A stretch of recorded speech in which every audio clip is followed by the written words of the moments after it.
Hello everyone, akhoi dingasi akhoi naunupa ani ne ko dingasi di yam nungai ba haidi wa makhtang akhoi mayam da thamjage mayam pulap taminasi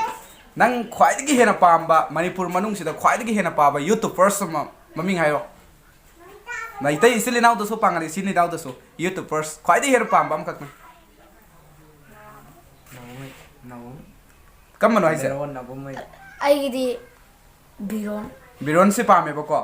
adadi biron da kai wahi thamningi thammo ai kitang kan na hayo ai biron da mai to nungai jai magi haidi magi program da yawning uraba aina hangi yawning mai program da yawning biron gi program sida yawdra di adom kai tawgani si ningbra dun trak kamai tawe ai thawai sok kane thawai sok kane ado thawai yam nungai ro thawai yam nungai ba ko nungai ro ba adadi akhoi itaw gi di inaw pa gi di manipur manung sida khwai gi hena pam youtubers samagi maming ayo ai di naumai si pame ba naumai adadi naumai da kai haidi kai wa haining ba hairo da naumai yam video nungai magi ko yam nungai bam di hojik ma se yam na ko mina subscribe ma pe hang de ma hojik kan demand si yam chare ba ko si kidan nungai ke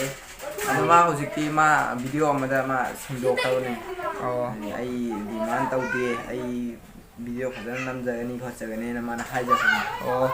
adadi aina khwai pamba youtubers samadi lai ado mayam de haidok sarroige ai youtubers di kaigina kanda isamak na youtubers oira panina mi amagi youtubers ki michang changor di ai gi subscribe unsubscribe lai bi ai ba aduna ai subscribe sima sing yam drimina ai youtubers ki haiza ro aina khwai pam jabadi ko manipur youtubers ta yamna aidi yam nungai ba youtubers samda laijai aduga mayam de haidok sarroge aduna swai jida akoi inaw punbage video se loisan jarage mayam thank you mayam please subscribe